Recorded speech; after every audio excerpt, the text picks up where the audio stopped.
নমস্কাৰ মই মোৰ সকলো জ্যোতিষ অনুৰাগীক মোৰ ফালৰ পৰা সম্ভাষণ জনাইছোঁ গতিকে আপোনালোকে নিশ্চয় সকলোৱে গম পাইছে বৰ্তমান সময়ৰ চিটুৱেশ্যনটো কেনেকুৱা আছে প্ৰায়বিলাক মানুহৰ মন প্ৰাণ মান ভাল নহয় সেইকাৰণে সাধাৰণতে যেতিয়া মন ভাল নাথাকিব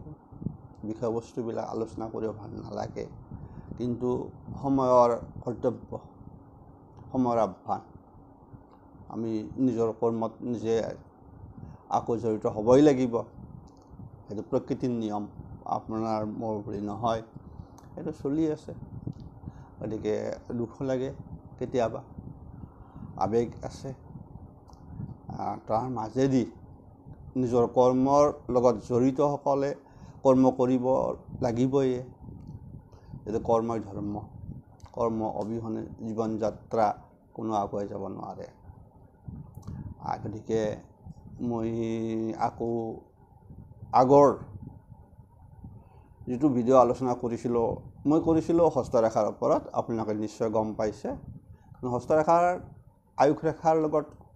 কিছু সম্পৰ্কিত কথা কৈছোঁ আপোনালোকক তাৰ লগত মই শিৰোৰেখাৰ কথা ক'লোঁ মই হৃদয়ৰেখাৰ কথা নেক্সট আছিল কিন্তু এটা নোহোৱা ঘটনাৰ লগত গোটেই অসমবাসী জড়িত হৈ গ'ল সকলোৰে মন প্ৰাণবিলাক ভাঙি গ'ল গতিকে আকৌ আজি মই হস্তৰেখাৰে আলোচনা কৰিম কিন্তু আজি মই হৃদয়ৰেখাৰ ওপৰত নকৰোঁ আজি মই কৰিম এটা চিহ্নৰ ওপৰত মই যে কৈছোঁ যে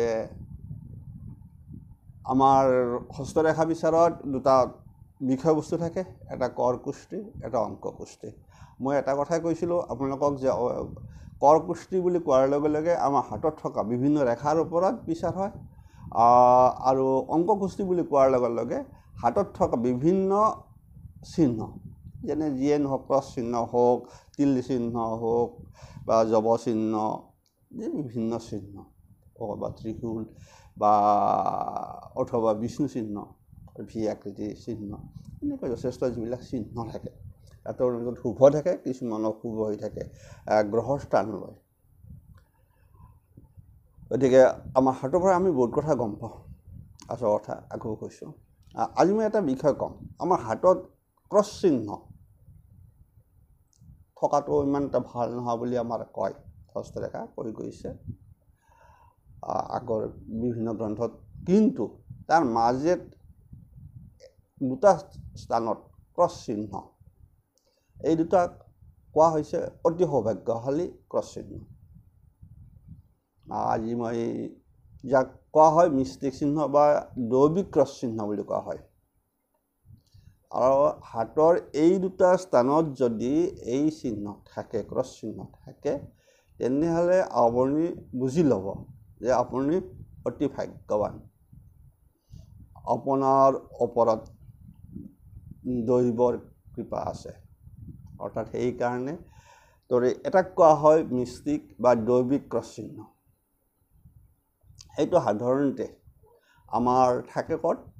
আমাৰ আয়ুস ৰেখা বিশেষকৈ শিৰোৰেখা আৰু হৃদয়ৰেখাৰ মাজত থাকে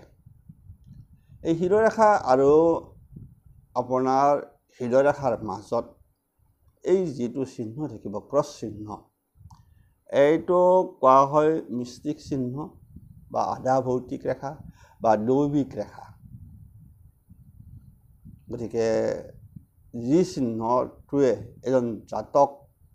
বা জাতিকাক জীৱনত সফলতা অনাত সফল কৰে বিশেষকৈ যিসকল জাতকৰ যেতিয়া তাৰ আগতে কৈ দিছোঁ ক্ৰছ চিহ্ন বুলি কোৱাতে এই যিটো মানে আমাৰ এই যিটো চিহ্ন এই চিহ্নটো ক্ৰছ চিহ্ন গতিকে হাতৰ যথেষ্ট যিকোনো স্থানত থাকক কিয় তাৰ পৰা আপোনাৰ গ্ৰহ স্থান লয় সেইমতে ফলবিলাক হয় মেক্সিমাম এক শুভ বুলি ধৰা নহয় আপোনালোক কৈ দিলোঁ কিন্তু মই কৈছোঁ যে দুটা স্থানত থাকিলে শুভ ক'ত এটা হ'ল আপোনাৰ আমাৰ এই যিটো শিৰোৰেখা এইডাল আমাক কয় শিৰোৰেখা বা ব্ৰেইন লাইন অথবা মস্তিষ্ক ৰেখা বুলি কয়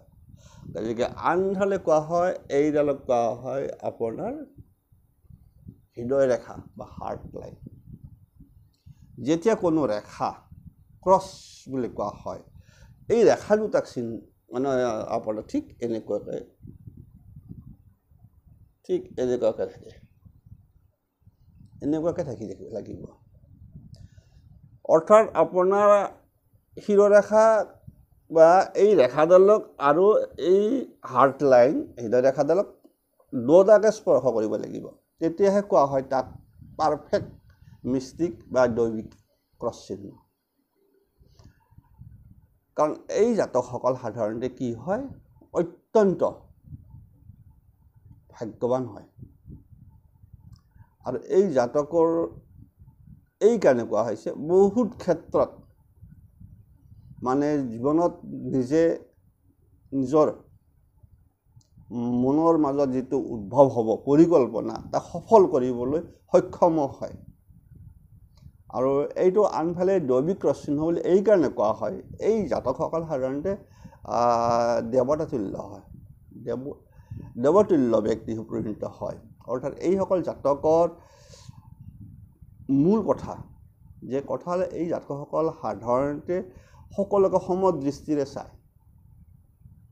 আৰু জীৱনত মহৎ কাম জনসাধাৰণৰ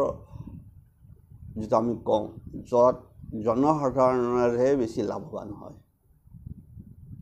পৰিকল্পনাটো নিজৰ কিন্তু সফলতাটো সকলোৱে ভোগ কৰিব পৰা হয় আৰু এই জাতকসকলৰ মূল কথা হ'ল কি এই জাতকসকল কাকো অন্যায় নকৰে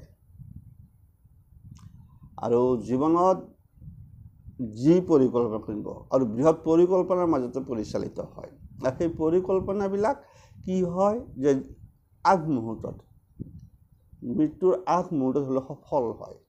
সফল কৰি যায় এই জাতকৰ আন এটা গুণ হ'ল এই জাতকসকল ক'তো জীৱনতো সফল হ'ব সফল হ'লে সম্পদ লাভ হ'বয়ে মান যশ পাবয়ে সেইটো কথাই আছে মূল কথা তাৰ লগত থাকিল কি যে এই জাতকসকলৰ এটা গুণ হ'ল কি এই জাতকৰ এজন মানুহৰ লগত জীৱ জন্তু বিশেষকৈ মানৱ অথবা জীৱ জন্তু সকলোকে সমদৃষ্টিৰে চায় আৰু মূল কাৰণটো ইয়াৰ এই যেতিয়া আমাৰ এইটোক কোৱা হয় ব্ৰেইন লাইন যাক কয় মস্তিষ্ক ৰেখা বা আমি কওঁ শিৰৰেখা আনফালে এডাল হৃদয় ৰেখা হাৰ্ট লাইন গতিকে যেতিয়া কিবা এটা পৰিকল্পনা কৰিব আমাৰ মানে মস্তিষ্ক কৰিব লাগিব আমাৰ মস্তিষ্কৰ ওপৰত নিৰ্ভৰ কৰিব কিবা এটা পৰিকল্পনা কিন্তু তাক বাস্তৱিত ৰূপ কৰিব লাগিব হাৰ্ট লাইনে গতিকে দুটা কথা আহি পৰে সেইকাৰণে কোৱা হৈছে ইয়াত থকা এই ৰেখাটো অত্যন্ত শুভ আৰু দ্বিতীয় কথা হ'ল কি এই ৰেখা আপোনাৰ কোৱা হয় পাৰফেক্ট বুলি কোৱা হয় বিশেষকৈ এই হাৰ্ট লাইন বা হৃদয় ৰেখাক আৰু শিৰৰেখাক এনেকৈ চুব লাগিব সেইটোকে কোৱা হয় পাৰফেক্ট হয়তো কাৰোবাৰ থাকিব পাৰে নকওঁ কাৰোবাৰ আপোনাৰ এনেকৈ নাথাকি কথা এটা কৈছোঁ তেওঁৰ মাজত থাকি গ'ল কিছু ফল পাব কাৰণ কথা আছে বাকী ঠাইত নহয় কিন্তু এইখিনি ঠাইৰ কথা আছোঁ এই যিহেতু এটা অৱস্পৰ্শ গতিকে এইটো থাকি যাব পাৰে এক পাৰফেক্ট নকয় যে ক'বাৰে মোৰ আছে যে মই কিমানকৈ ফল তাক পাৰফেক্ট মানে আপোনাৰ দৈবিক ক্ৰছ ৰেখা বুলি কোৱা নাযায় মূল কথাটো সেইখিনিতে গতিকে আপোনাৰ চুব লাগিব আৰু কেতিয়াবা দেখা যায় এইডাল আমাৰ ভাগ্যৰেখা এই ভাগ্যৰেখাৰ লগত যদি এনেকুৱাকৈও যদি আপোনাৰ টাচ কৰে বহুত কথা থাকে গতিকে এইডাল যদি ক্ৰছ থাকে তেতিয়াও আমাৰ সেইটো একে ফল পাব আগতে আমি এটা কথা কৈছিলোঁ যে এনেকুৱাকৈ থাকিলে কি কৈছিলোঁ যে আমাৰ শাস্ত্ৰত কোৱা আছিল যে আপোনাৰ নিজা ঘৰ হ'বয়ে নিজা মাটি আপোনাৰ নিজা বাসস্থান হ'ব কাৰণ আপুনি সফল হ'ব জীৱনত মূল কথা এই অৰ্থাৎ ভাগ্যৰ ৰেখাৰ লগত যদি ক্ৰছ কৰি ফালেও যদি এনেকৈ দুফালে স্পৰ্শ কৰে তেতিয়াও সেই একেফালে পাব অৰ্থাৎ আমাৰ এই শিৰোৰেখা আৰু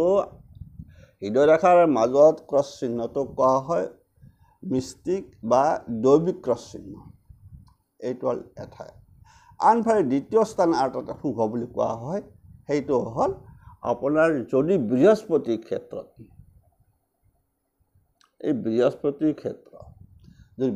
ক্ষেত্ৰত যদি এনেকৈ যদি ক্ৰছ চিহ্ন থাকে তেতিয়াও কিন্তু আপুনি ভাগ্যৱান কাৰণ বৃহস্পতি আমাৰ জ্ঞানৰ কাৰক মনত ৰাখিব বৃহস্পতি আমাৰ বৈবাহিক জীৱনৰ কাৰক গ্ৰহ হৈ থাকে শুক্ৰ যেনেকৈ থাকে বৃহস্পতিও থাকে গতিকে এজন মানুহৰ বিভিন্ন প্ৰকাৰৰ ধন সম্পদৰ সফলতা পাব লগা হ'লেও বৃহস্পতিৰ ক্ষেত্ৰ ভাল হ'ব লাগে গতিকে যদি কোনোবা জাতকৰ এইটা ক্ৰছ চিহ্ন থাকে বৃহস্পতিৰ ক্ষেত্ৰত তেনেহ'লে এই জাতকসকল সাধাৰণতে কি হয় বৈবাহিক জীৱনৰ পিছত সফলতা লাভ কৰে এই জাতকসকলৰ সাংসাৰিক জীৱন সুখৰ হয় অত্যন্ত সুখৰ হয় আৰু যদি কোনোবা জাতকৰ যদি এনেকৈ আছে যদি সফল হোৱাও নাই কিন্তু বৈবাহিক জীৱনৰ পিছত সফল হয় অৰ্থাৎ মানে বৈবাহিক জীৱনৰ পিছৰ পৰ্যায়টো যদিও স্বামী স্ত্ৰী হিচাপে বহুতে থাকাত থাকিবই লাগিব আৰু কিন্তু বাস্তৱ ক্ষেত্ৰত এটা কথা আহি পৰে এই ক্ৰছ চিহ্ন থকাসকল অত্যন্ত ভাগ্যৱান হয় অৰ্থাৎ এওঁলোকৰ বিপৰীত লিংগৰ লগত সম্পৰ্ক অত্যন্ত উন্নত প্ৰকৃতিৰ হয় তাৰ ফলত সাংসাৰিক জীৱন এটা সুখৰ মানে প্ৰবাহিত হৈ থাকে সাংসাৰিক জীৱনত তাৰ ফলত যাৰ আছে সেই ব্যক্তিয়ে এটা যিকোনো কৰ্মত সফল হ'ব পাৰে মূল কথা যেতিয়া সফল হ'ব পাৰিব অনুপ্ৰেৰণা পাব তেতিয়া জীৱন সফলতা এটা মানুহ আহি যায়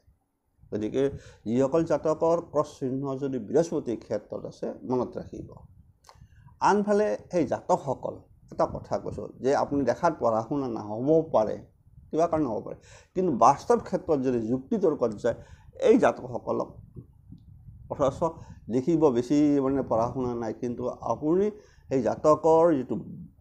ব্ৰেইন পৰিচালনাৰ সক্ষমতা কথা বাৰ্তাৰ যিটো সক্ষমতা বহুত শিক্ষিত মানুহে হাৰ মানি যাব লাগিব